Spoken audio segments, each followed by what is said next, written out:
Okay, so I will just do really quickly the that problem we did in class, the torsion problem in Hypermesh, Optistruct, Nastran, whatever you want to think of it as.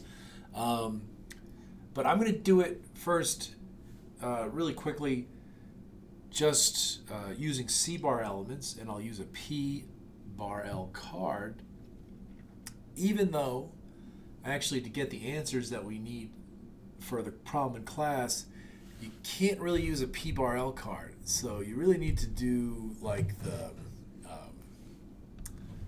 an actual P bar card. And I will explain why quickly, but I won't do it because I don't want to confuse everything. Maybe I'll do another one where I actually go through the math on all that stuff, okay? But you'll understand why. All right, so remember, this is going to be a super simple problem. 3 nodes, 2 elements. We're going to use C bar elements.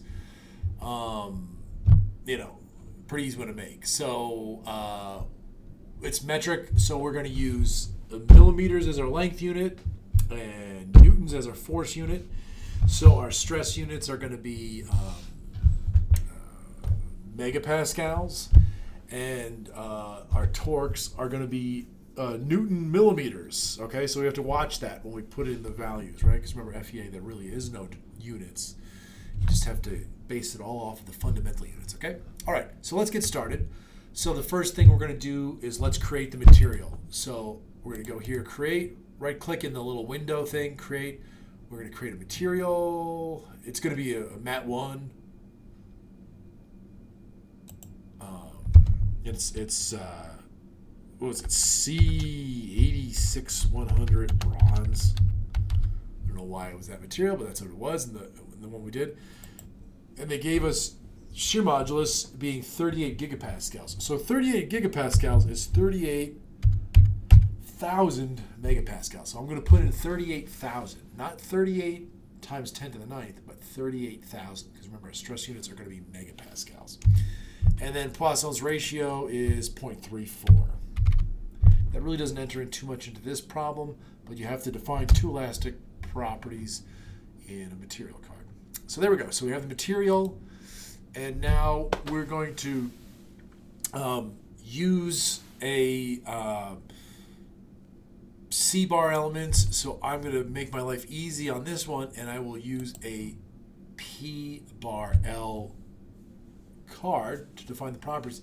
But I'm going to talk a little bit about why it doesn't really give us the right answers in this particular case. So the properties, right? So we're going to use, we'll call it box beam, I guess. And it is not a P shell card, it's a P bar L, which is there. And yeah, it's fine to change it. And the material is going to be the bronze, so I'm going to pick that under the material window. And then remember, when we do the P bar L, we have different shape options, so it's not a rod. If you look it up, like here is the options. It almost looks like a box, but a box is a square box. So actually, the one that'll work here is a box 1, and this actually gives us more flexibility than we need. So I'll put that there, so I think I can keep that there. And then, except you can't see it anyway. Maybe I can do this. If I do this, and then do this, I still can't see it. Let's see. There it is, just barely on there. And there we go. And so, right. So I'm going to go in here and change this from rod to box 1, and then there's 6 parameters that we're going to define there, right? So let's see if I can drag this over. So there we go. The first dimension is that 40 millimeters. So these will be in millimeters. The second dimension is the height, which was 60 millimeters. The third and fourth dimensions are the thickness of the top and bottom flanges. That was 3 millimeters each. And then the fifth and sixth dimension are the 5 millimeter sidewall thicknesses, okay? And so there you go. So now we've got a box beam that's, those shapes. Oh, so why is this a problem, okay? the reason why this is a problem is, it will report the stresses at these 4 corner stress recovery points, which is good for bending, right? That's what we want, especially when we do generalized bending and all that. But in this case, this problem, what we actually want to get is the shear stress. And remember, the shear stress is going to turn out to be maximum on these midpoint sides here, not these corner stress recovery points. All right? So, like I said, I could get this correct by using not a P bar L card, but using a P bar card and then putting in the correct value for C and J like we talked about in class. But again, it's Friday afternoon and I'm kind of spent, so I think you guys were mostly interested in just how do you create the model, okay? So I'll just create the model. Fine, so I've got the property card, I've got the bronze card, so now let's start creating the geometries. First, we're just going to put in the nodes, so I go into geometry, and we're going to create nodes, and we're just going to type them in, so I'm going to click this little XYZ thing. The first one's going to be at 0, 0, 0. That's going to be the fixed one. So I hit enter, and it's somewhere. There it is. Now the next one's going to be 1.5 millimeters down in X. And so that's 1,500 millimeters. So we're going to create that. And there it is, right? There's that one. And then the third point is going to be 500 millimeters beyond that, or at 2,000 millimeters. 2 meters, right? Then we'll create that one. Oh, I screwed this up.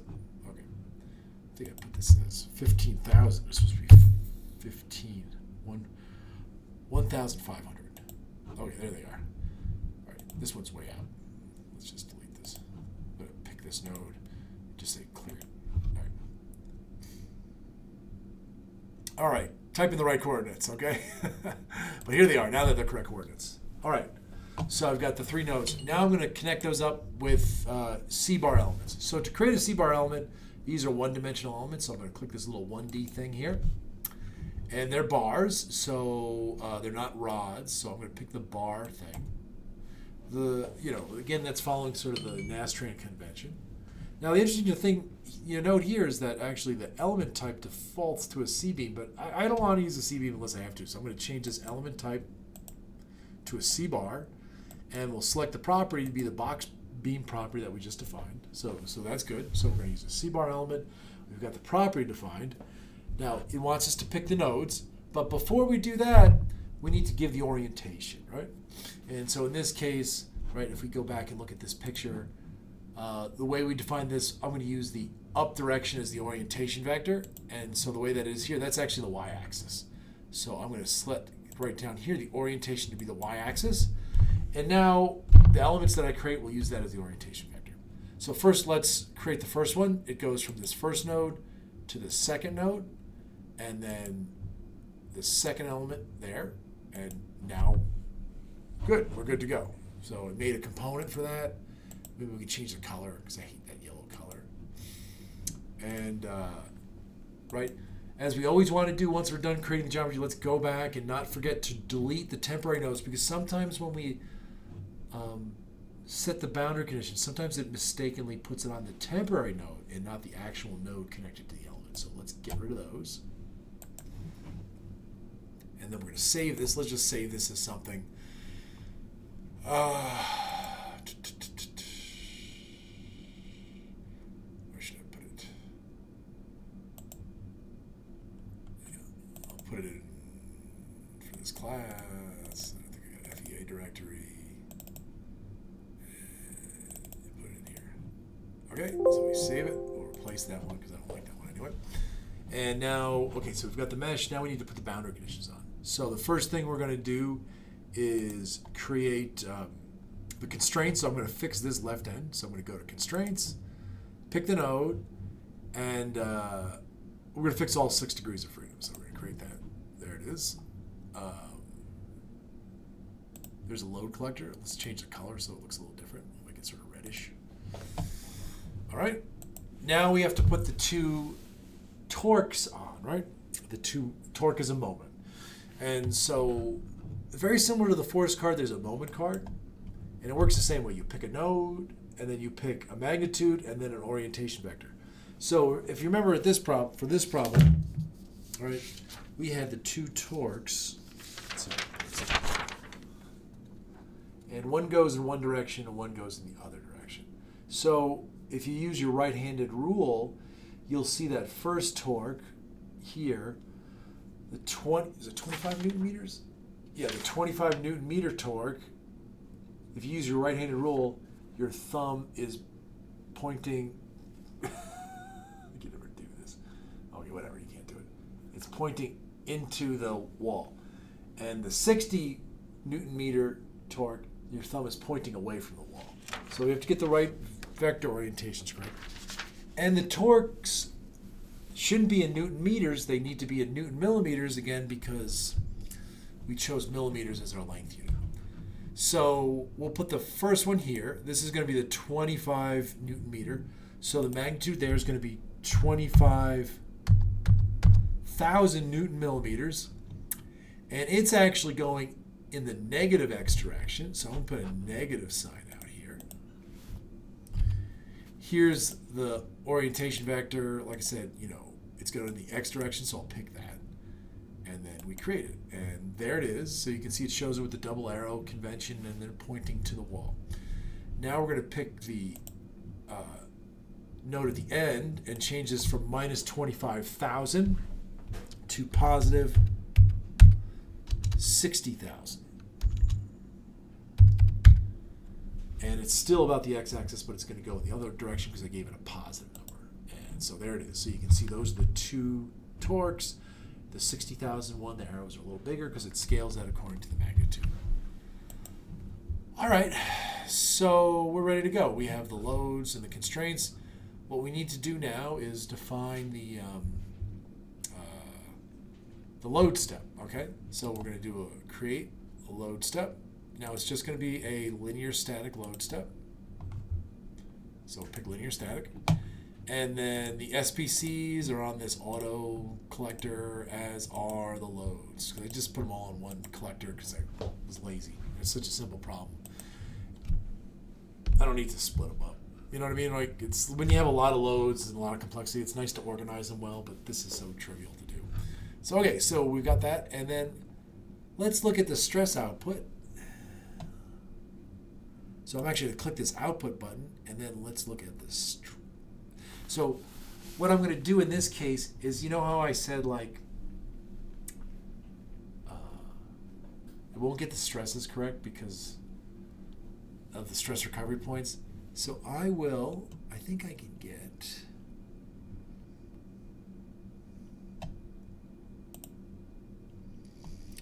so we're going to output the stresses.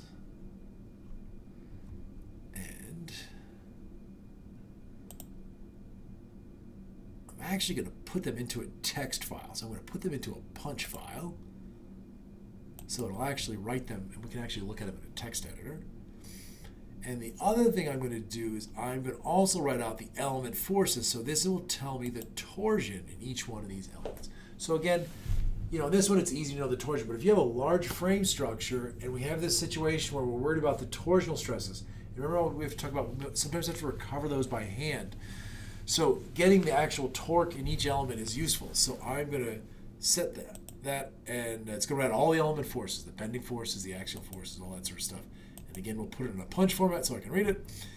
And now it's ready to go. So let's go and do the analysis. So yeah, we're just going to run it. It's Optistruct. And let's hope it works. Okay, it worked. I didn't get an error, so that's good. Let's look at the results in Hyper View. It's going to be kind of boring because, you won't even see the deformation because all it's doing is twisting.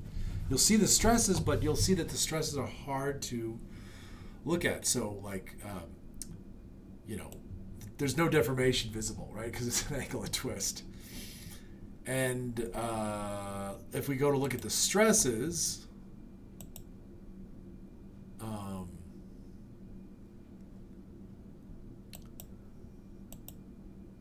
see we have several different options. You can see none of them really give you the shear stress, right? So even if we go to like the stresses from the stress recovery points, like when you pick this option for box 1, that's giving you the stresses at all the stress recovery points. And so if you look at the options here, there's a lot of them.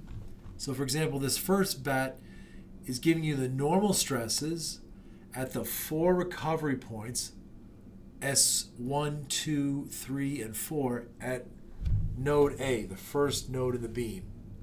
Then you can also get the shear stresses at recovery points 1, 2, 3, and 4 at node A.